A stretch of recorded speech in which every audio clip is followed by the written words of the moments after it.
Imagine staring at a biconcave red blood cell under a microscope. You're watching it navigate the really narrow vessels of a human body, and then suddenly realizing you were looking at the exact same geometric blueprint as a supermassive black hole swallowing a distant galaxy. Right. It's a wild image to wrap your head It around. really is. And today, we are basically tearing up the traditional scientific method. We're stepping into this narrative that takes the rigid framework of, hypothesis and proof and just completely shatters it. Oh, absolutely shatters it. Yeah. We're unpacking the journey of two characters, Henry and River, as they navigate this mystery that bridges heavy astrophysics, cellular biology, and the literal architecture of the human psyche. It is a profound exploration of what happens when mathematics just hits a wall. I mean, by the time we wrap up this deep dive, you are going to look at the microscopic world inside your own veins and the vast cosmos above your head through an entirely new lens. I genuinely think so too. We're exploring how this absolute obsession with proving an impossible cosmic link leads to a severe psychological breakdown and ultimately forces a radical synthesis of science and art. It's a fascinating collision of disciplines. Okay, let's unpack this from the beginning. Henry is fundamentally obsessed with finding a mathematical, literal geometric link between a human red blood cell and a cosmic black hole. Right. And he isn't just, like, skimming Wikipedia here. He is burying himself in the heavy hitters of science. Oh, he is deep in the weeds. I mean, he's tearing through Brian Greene's The Fabric of the Cosmos. He's poring over Carl Sagan and Neil deGrasse Tyson. Yeah. And aggressively studying Benoit Mandelbrot's work on fractal geometry, right? Yeah. Because he wants an equation. He wants a definitive, hard blueprint linking these two totally different scales of existence. Exactly. He is hunting for a unified theory of shape and purpose. And Mandelbrot's fractals are really central to his initial approach here. Because fractals repeat, right? Right, yeah. Fractal geometry demonstrates how patterns in nature repeat at every single scale, like the way a jagged coastline mirrors the edge of a single rock, or how tree branches mimic the tiny veins of a leaf. So Henry hypothesizes that if the universe is truly fractal, then the space-time warping structure of a black hole must have, like, a biological echo. Yes, a biological echo in the biconcave shape of a red blood cell. See, I have to challenge Henry's entire methodology here, though. Reading his process felt like watching someone try to, decode the emotional resonance of a Beethoven symphony by analyzing the chemical composition of the ink on the sheet music. That is a great way to put it. Right. He's trying to use the rigid laws of quantum mechanics and relativity to explain cellular biology. The variables just don't map. It's like trying to measure the emotion of a painting using a ruler. They absolutely do not map. Yeah. And analyzing why his method fails reveals the core tension of the entire source material. Henry basically hits three massive roadblocks. Okay, let's break those down. The first one is scale, obviously. Yeah, scale is huge. You are dealing with an astronomical phenomenon spanning millions of kilometers across an event horizon, right? Versus a biological cell measuring roughly, 7 micrometers? It's an absurd comparison when you look at the raw numbers. Totally. And the second roadblock is the geometry itself. Despite all his hopes, a red blood cell does not exhibit infinite self-similarity. Right, it's not actually a fractal. No, it does not possess that repeating fractal nature of a coastline. Its biconcave shape evolved for a highly specific localized function, which is maximizing surface area for gas exchange in the blood. And the third roadblock is their life cycles, which operate on entirely different timelines and, frankly, different thermodynamic principles. Yeah, they couldn't be more different. Right. I mean, a black hole evolves over billions of years, eventually decaying through Hawking radiation. But a red blood cell, it matures by ejecting its own nucleus just to carry more oxygen, circulates for about 120 days, and is then completely dismantled and recycled by the spleen. Which is devastating for him to realize. Henry stares at this data and sees that the mechanics completely clash.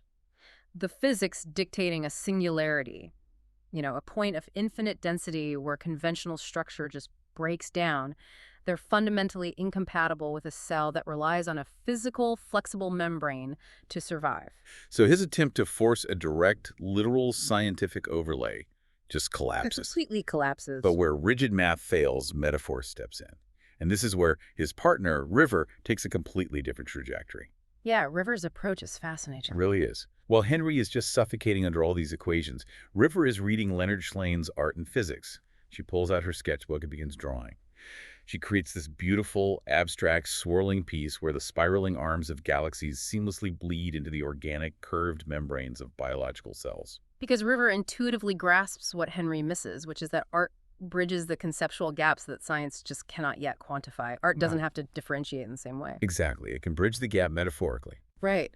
She realizes these two phenomena are complementary thermodynamic engines. A black hole condenses matter, it warps reality and pulls energy inward. And a red blood cell distributes oxygen, right? It expands the potential for life and pushes energy outward. Yes. In her art, they're engaged in this metaphorical dance of transformation. She is offering Henry a lifeline here, basically suggesting that his cosmic connection doesn't need to be an equation at all. It can be a poetic framework. But Henry rejects the lifeline. He just cannot intellectualize poetry. The sheer scale of the cosmos, as articulated by Sagan and Tyson, compounded by his inability to mathematically matter within it, it completely crushes him. She feels entirely insignificant. Yeah, his failure to map the external universe forces him into this intense collision course with the chaotic universe inside his own head, which triggers a massive, severe psychological crisis. And this transition from the macrocosm of astrophysics to the microcosm of human psychology is super jarring in the text.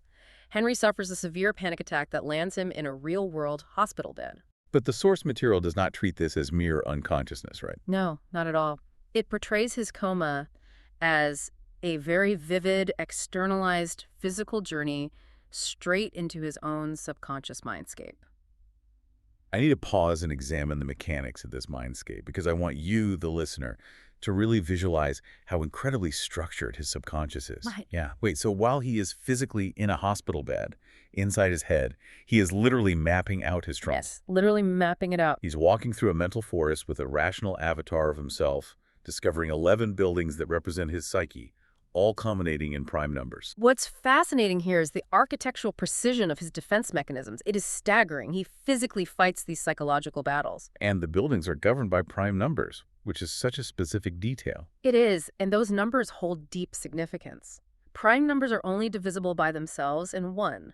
They are the irreducible atoms of mathematics. So Henry's subconscious has categorized his unresolved guilt and trauma into these indivisible prime anxieties. Yeah, they're emotional blocks that his highly analytical mind simply could not break down or rationalize away using his standard scientific tools. That makes perfect sense, actually. He Yeah. built this elaborate Tudor-style mental landscape because his traumas were mathematically unsolvable to him. Exactly. But to wake up, he has to dismantle this architecture. He comes face to face with a pessimistic avatar, this dark mirror of himself constantly echoing his insignificance and predicting his failure. And instead of using logic to fight it, he weaponizes memories. Right. When the dark avatar attacks, Henry shields himself by summoning highly specific positive childhood memories.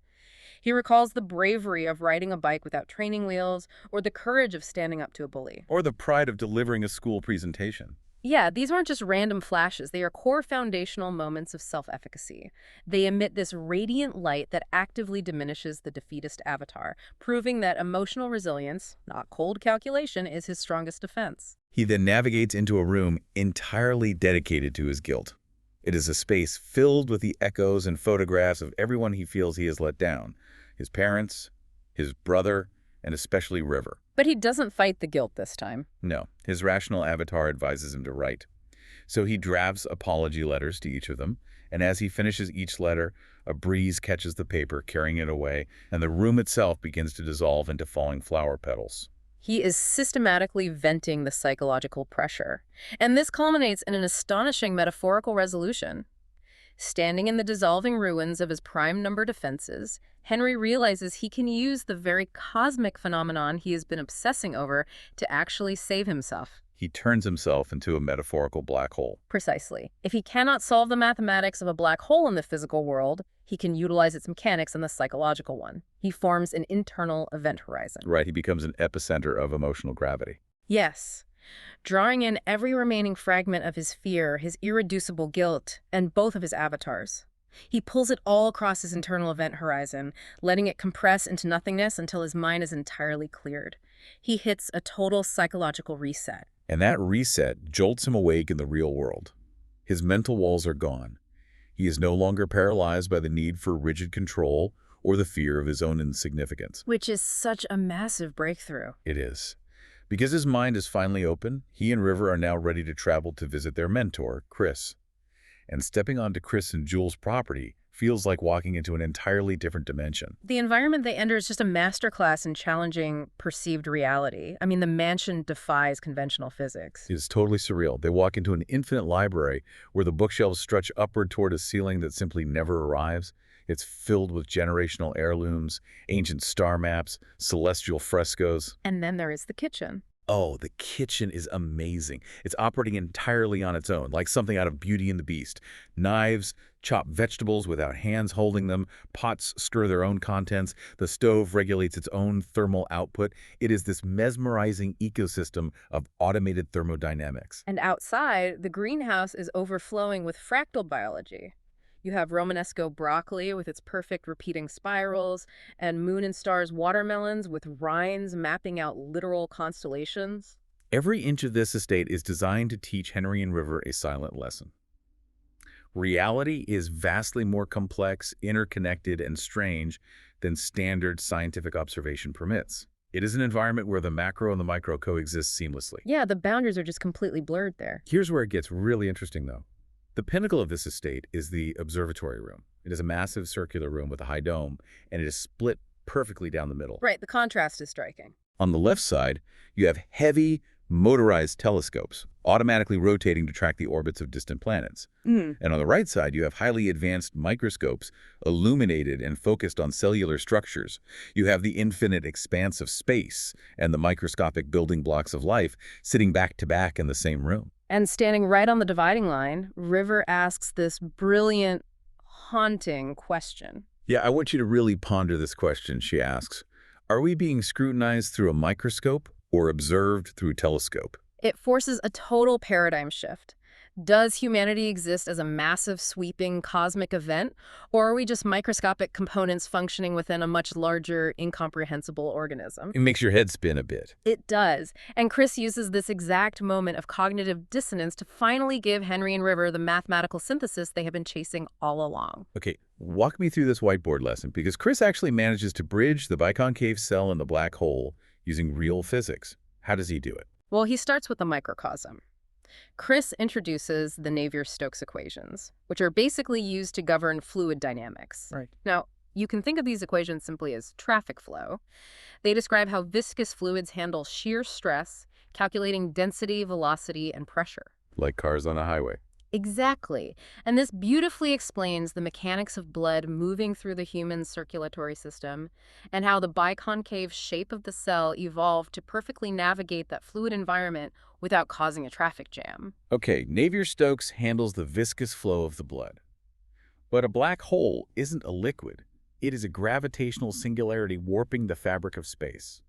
How on earth does Chris map fluid dynamics onto a literal void in the cosmos? He brings in the Schwarzschild metric, Okay. which is the mathematics used to describe the curvature of spacetime around a dense, non-rotating spherical mass. You can visualize it as a bowling ball sitting on a trampoline, causing a permanent concave indentation. Right, the classic space-time visual. Yeah.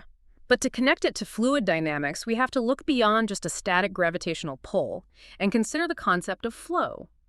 Think about frame dragging around a rotating black hole. It doesn't just sit there, it drags the very fabric of space-time around it, much like a colossal whirlpool in an ocean dragging the water along with it. Wait, I see the connection now. The mathematics describing how nature handles the shear stress of a swirling cosmic whirlpool rhyme with the mathematics of how blood flows through a collapsing vein. Yes. They share an underlying geometric rhythm. Exactly. Chris is demonstrating that while the materials are entirely different biological tissue versus the invisible fabric of space-time, the geometric blueprint of how nature manages stress, flow, and curvature is universal. That is incredible. But mathematics only explains the how. It is River who takes these equations and elevates them to a system's perspective to explain the why. She completely zooms out. She stops looking at the individual cell and the individual black hole and looks at the thermodynamics of the systems they inhabit. Right. River realizes that both phenomena are governed by the universal laws of entropy and equilibrium. A red blood cell degrades over time, shedding its physical components so they can be recycled by the body. To sustain the life of the human, yeah. Right. And a black hole over billions of years, slowly degrades via Hawking radiation, shedding its mass energy back into the vacuum to sustain the thermodynamic life cycle of the universe. It is the ultimate eagle's eye view. A red blood cell is just one tiny localized engine within the circulatory system. If that localized engine fails, the macro system, the human body, suffers. Exactly. Now zoom out to the cosmos. A supermassive black hole is a localized engine within a galactic system. If its gravitational pull alters, it disrupts planetary orbits, shuts down star formation, and affects the whole galaxy. They are both vital entropic regulators, maintaining the equilibrium of their respective domains. And arriving at that massive conclusion requires far more than just rigid data. It requires the very imagination that Henry was previously so afraid of. Yeah, he had to let go of the rigid math. He had to stop viewing his emotional depth and his creative intuition as liabilities and recognize them as the exact cognitive tools necessary to comprehend the architecture of the cosmos. Which brings us to the final hidden secrets of their journey. Before Henry and River leave the surreal mansion, Jewel pulls them aside for these quiet moments. She hands Henry a pair of glasses inscribed with the phrase, "Knowledge is power." A classic sentiment, but heavy in this context. Right. Then she hands River a very standard-looking, seemingly ordinary mechanical pencil. But in an estate where the kitchen regulates its own thermodynamics, a pencil is never just a graphite dispenser. Definitely not. Yeah. So to you listening, what does this all mean? Why does a hidden scroll inside a pencil matter to your own pursuit of knowledge? Because when Henry and River return home, they dismantle that mechanical pencil, and tucked inside the inner barrel is a tiny hidden scroll. And the message on that scroll validates their entire grueling journey. It reads, "To uncover it, look beyond what is seen, listen beyond what is heard, and comprehend beyond what is known." It is a direct command to synthesize intellect with intuition. It perfectly connects to the overarching theme of the source material. Whether you are trying to map the astrophysics of a collapsing star, or you are trying to heal the irreducible prime number traumas inside your own mind, you cannot rely solely on the literal data in front of you. No, you have to step back. You have to step back, embrace your imagination, and look at the eagle's eye view of the interconnected systems we live in. And the text leaves us with one final, incredible artifact in its mystery corner. Deep in the notes, there is a mention of an old, crackling vinyl record discovered in a dusty cabinet back at their lab. It is an audio recording of Jewel's voice. Oh, this part gave me chills. Right. On the record, Jewel is laughing, and she says, "The real secret isn't in the lab, but in the melody of the universe. Listen closely to the cosmic background radiation." It completely shifts the paradigm one last time. It implies that the universe is not just a collection of cold, hard equations or silent geometric blueprints. The cosmic background radiation, the lingering energy from the Big Bang itself, is a resonant structure. The universe is a symphony. So, to summarize all of this, we started this deep dive discussing the comfort of precision, the desire for a clean equation that gives a binary answer. But to be truly well-informed about the universe you inhabit, you can't just rely on rigid data. You need a radical synthesis. Absolutely. You need the mathematical rigor of Chris to comprehend the fluid dynamics and space-time metrics governing our reality. You need the artistic, metaphorical vision of River to recognize how a microscopic cell and a supermassive galaxy are engaged in the exact same dance of entropy. And perhaps most importantly, you need the emotional courage of Henry. You must be willing to face the black holes inside your own mind to confront your irreducible fears before you can truly see the universe clearly. We want to leave you with a final, lingering thought to mull over or explore on your own. Henry's mind built an elaborate 11-building architectural landscape just to protect him from his own trauma. It makes you wonder, if you were to map out your own subconscious right now, what kind of architecture would you find? Yeah, and more importantly, what cosmic secrets are hidden inside your own mental library? That is definitely something to think about tonight. Thank you for joining us on this custom-tailored deep dive. Whether you find yourself looking at the world through a microscope or a telescope, keep looking beyond what is seen. We will catch you next time.